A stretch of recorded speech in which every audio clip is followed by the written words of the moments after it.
So, hello everyone. We are the group whose focus was on deep interest in nature, wildlife and birds. So, this is our outline today. At first we'll introduce our team, talk about our task, ideas, and storyboard and prototyping. So, in our team we have Aike, Pegimai, Leonardo, Citibank, and me. So,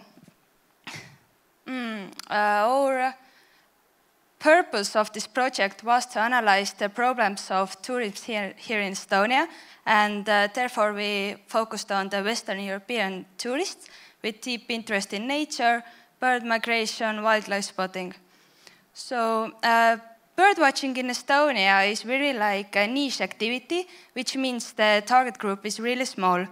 So our task was to find the solutions to the problems we mapped based on the information we received during the fieldwork and during our field trip. The interviews were a really important part of our project since the target group is really small, and in order to understand the emotions, motivations, and concerns of our target group, we had to do a lot of interviews. So, Estonia is a really good destination for bird watching, providing attractive habitat for our 300 bird species. The birding season begins in March, and the autumn migration starts in September, October. Speaking about the best areas for bird watching, the most popular would be Matsalu, but also Leuven on the northwestern coastline.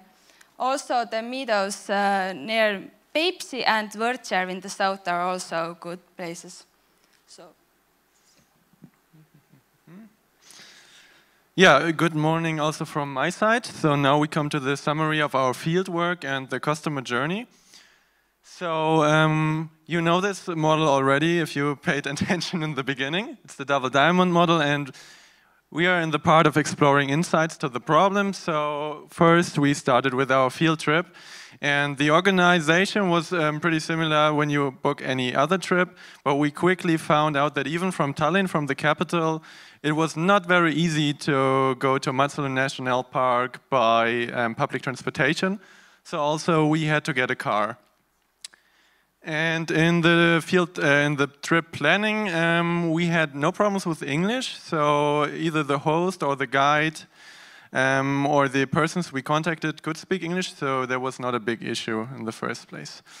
So then we actually went there. We went to Matsalu, and this was early in the morning, around 6 a.m. And actually, in the time we did the field trip, that was considered one of the peak seasons for bird watching. And that is a big tower to oversee. You can see the big green areas. And as you can see, we were alone. So as Carita already said, there are not a lot of bird watchers. So even in the high seasons, we didn't encounter too many. And yeah, so what it looked like is we met the guide at a particular location. And then we jumped from location to location by car. So before we did this trip, I actually thought we would just walk around from destination to destination, but a car was necessary. So that is one of our main findings, that the public transportation does not really allow you to do bird watching. So where we got our main insights from were the interviews. So we did it with the host of the house we rented, with a guide, and also with 2 bird watchers we met at another tower than in the beginning. So then, based on this, we also built a persona. We just called them Frank and Hans. The bird watchers, in this case, are 40 years old, but it could also be way older people. So the target group is completely different from children, and I'm pretty sure that most children would consider bird watching boring. So it's kind of a different task here. So in this, you can see our user journey, which includes the rental of the car, arriving at the airport, and driving to the guest houses. What we also realized is, as it's a national park, it's not full of restaurants or supermarkets, so you have to carefully plan your trip and how you get your food to how you get your lunch when you're on these trips. So what we also thought of, many young people already have back pain, so we're pretty sure that people in the birdwatching target group have also back pain. So an interesting thing would be the bedding in the houses. So that could be an issue. And otherwise, we discovered that the mobile data coverage in the national park was quite good. So the use of internet-based apps is possible. So now let's move on to the main insights from the field work. So the first is that the birdwatchers use expensive equipment, and it's also quite big. They usually have a tripod, so you can imagine it like the camera over there, but just with a huge telescope on the end. And they told us a telescope could be easily up to 3,000, 4,000 euros. So if you want to enter birdwatching and you don't want to invest a lot of money from the start, you have to find other ways of getting the equipment to actually do it. They also use an app for luring birds. So, for example, they play a sound to get those very, very tiny birds who just weigh a couple of grams out of a certain tree. And that shows us, even though that they are older, they are still not reluctant to use technology for their hobby. English, as I mentioned, yes and no. So the people we talked to spoke English, but the signs and the information around the towers for bird watching, they were only in Estonian. So there's also a problem with that. Yeah, constant need for a car, we already discussed with the, together with the age. And in the end, from the guide, we heard that there's actually only 4 to 5 professional birdwatching guides in Estonia. So that gives you an idea how small this group of birdwatching people actually is. And they also told us that there would be more need for advertisement, as it's not that popular. Of course, you find it on Visit Estonia, but it's not promoted that much. In the end, we also heard that they use a Telegram group for communicating with each other, so that is not public. So in case you are a beginner or you want to enter birdwatching, you cannot directly enter to those groups where actually the knowledge and the tips are shared. So now we continue here, and we grouped our ideas, or not our ideas, but the problems in a how wide matrix, just like all the other teams. And we said that we want to focus on 3 particular things. The first one is how might we promote the birdwatching more in Estonia. Then we want to enable a convenient connection between potential birdwatchers, especially beginners, and the guides. And another thing is that we want to enable interested tourists to team up and share. So if you have to rent a car, if you have to book a guide, that's all rather expensive investments you have to make, and that is especially for beginners maybe not the option, especially if you consider that they want to use equipment. It's usually a good idea to combine that with a guided tour, so the guide can actually provide the equipment. So now we move on, and that's my colleague Leo.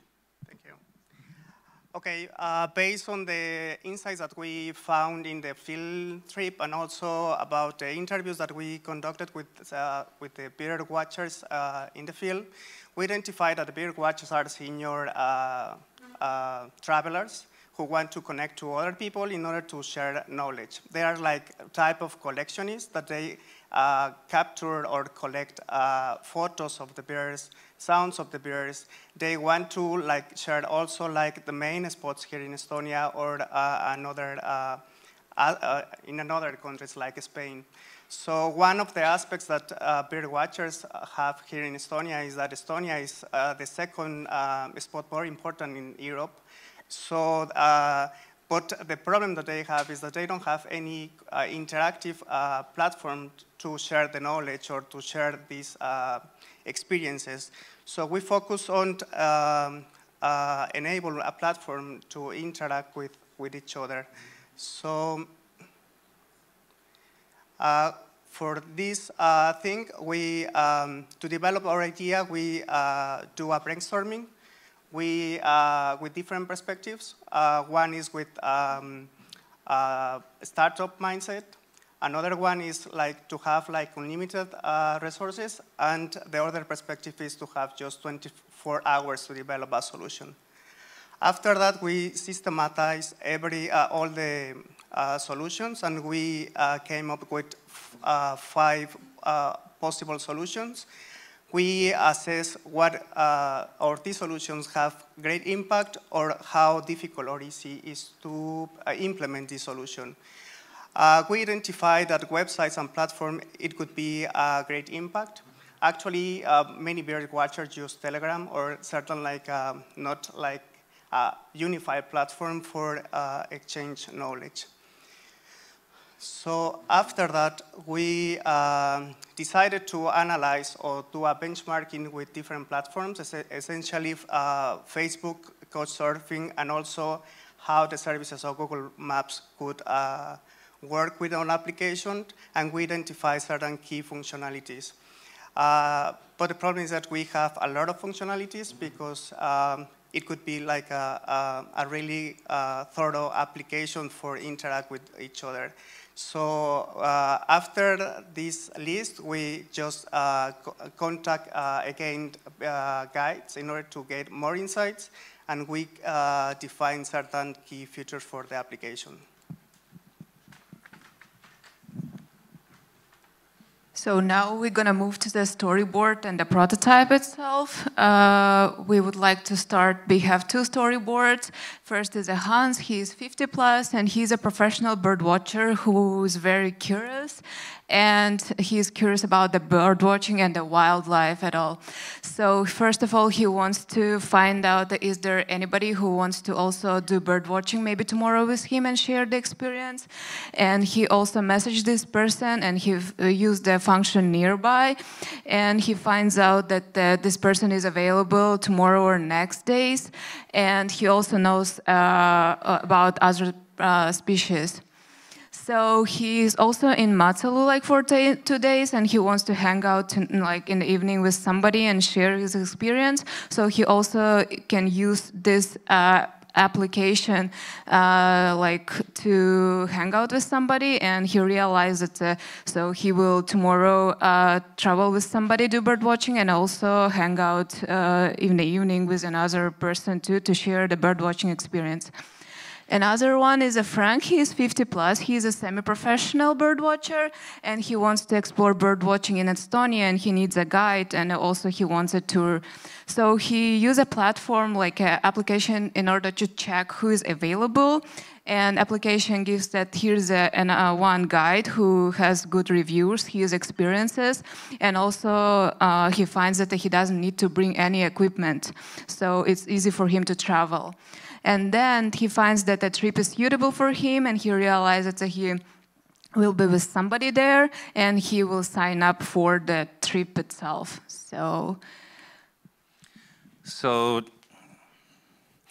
So you already heard about the use cases of the app. So now it's time for the prototype of the app. So our app name is Team Birds, as the name suggests. It's team and birds. So we want to connect people together. And when I say people, it means bird watchers. So the first feature is to connect with the bird watchers and guides. So as you can see here, that you can see a list of users that are nearby you. For example, IK is 500 meters away, and Leo is 700 away. And then you can find all the users here, and you can click on the profile and to check their profile and rating. And if you specifically look for a guide, you can see the user with a badge, like the birdwatching guides on the top like that. And if you want to connect with them, you can click on the messaging button to start the conversation and then talk to him. And then the second feature is the trip organization. So instead of a list of users, it is a list of the trips created by other users. And you can also create your own trip as well. And what you can do with your trip is that you can fill in the information like where is the place you are going and what is the information about the trip. For example, is the equipment be provided by you or something like that, or is the car can be shared. And the next feature is this Hangout feed, which you can socialize with nearby users. So it's like Twitter or something like that, but it's the location-based feature. So you can talk to other people nearby you publicly. For example, you can post something like, hey, I found an eagle, and then just follow me to check it out. Or you can even invite someone for a beer, something like that. And finally, the last feature is nearby birds, which is not about connecting people together, but we got input from the guys that they want the integrated app, not only connecting people, but also something useful during the field trip. So here you can find all the birds nearby you based on our database. And it will analyze your location and also the season right now, and it will show the possible list of the birds. And if you want to learn more about each particular bird, you can click on the bird and see their information. For example, you can find its like migration pattern, or you can find the voice of the bird. So that's it for our presentation. You can check our prototype up here, and we will be happy to answer to your questions.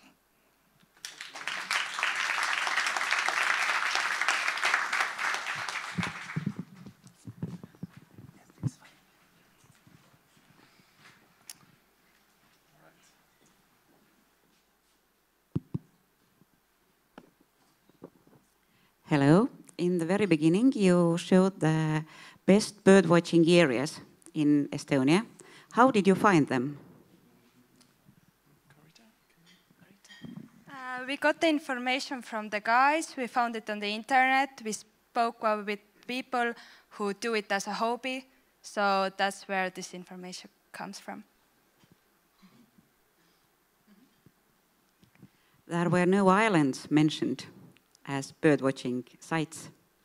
How come? This is also from our contact person. So we didn't go there, but she mentions that this exists. So. Okay, thank you very much. I think this is also an interesting feedback on when you talk with locals and you talk with people who come here, sort of what's the general information that they are receiving, what is being recommended and what is not for some reason. And I think these are good sort of sources of information on what should be maybe focused on. Any other comments? All right.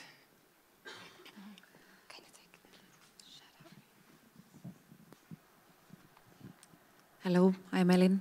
I definitely suggest you to contact also the professionals in deep with nature who are actually doing these trips. So if you contact them, then you know that definitely they would never ever give their photography things to other people. But what they are good is that they are very good in off-season for us. And also the capacity for bird watching in Estonia is actually very good. So that is definitely one of our USP things that we have.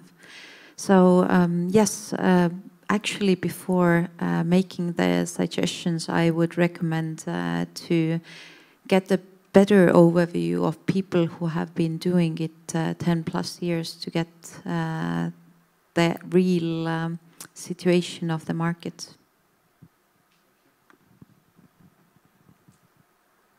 All right, an issue that is getting more comments. Yes, so I have a question, as I don't know how deeply you went into the subject. Your suggestions about these locations of the birds, some of them were really rare and they are on nature reserve. It's autumn when birds are migrating, and then it's okay to spot their locations and give them out in public. But did you consider that these things in springtime, when some of these birds are nesting and they're really extremely rare and threatened, they never should be disturbed during their nesting time? are there any restrictions about the species or all this information about these birds, and especially, did you consider the nature conservation point of view while developing your app? So we talked about it, but only very briefly, because we thought the most spots we've been to, there were actually towers. So we were kind of convinced that when there's a tower, that it's actually okay and established to watch the birds from these particular spots without disturbing them. And as the bird watchers also use this telescope, so most of the birds we looked at were very far away. So I think in this case, I'm not a bird expert per se, but if you're that far away, I would say they are not disturbed. You can always walk closer. Yeah, that's true. I think an interesting point that came out during your research was also how much information is shared in unofficial platforms, which means that when a bird is spotted by someone, do they consider the conservation issues? And that is something maybe that is also be thought of. But if that is only occurring in closed Telegram groups, that's an issue. And the question is that should our people be on those groups, observing and also sort of affecting what is happening in our nature. But that's definitely a very prospective field of industry or a niche, and I think some of the research that you did was the findings were interesting in a way that they were counterintuitive. When we think of people, tourists who are 50 plus 60, you don't instantly think of technological solutions, but I think your research elegantly pointed out how, for example, this, although a small and niche group,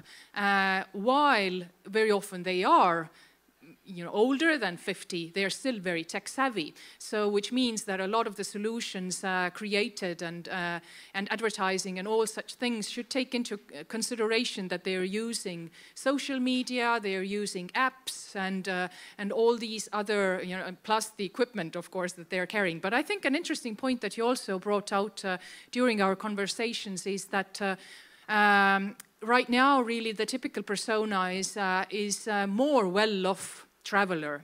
On the other hand, how much are there people who come here as backpackers who are perhaps on a lower budget, but they're very much also interested in the nature, ethically minded, conservation minded people. So how much is that kind of tourism currently available for them if it requires renting a car and all these other issues?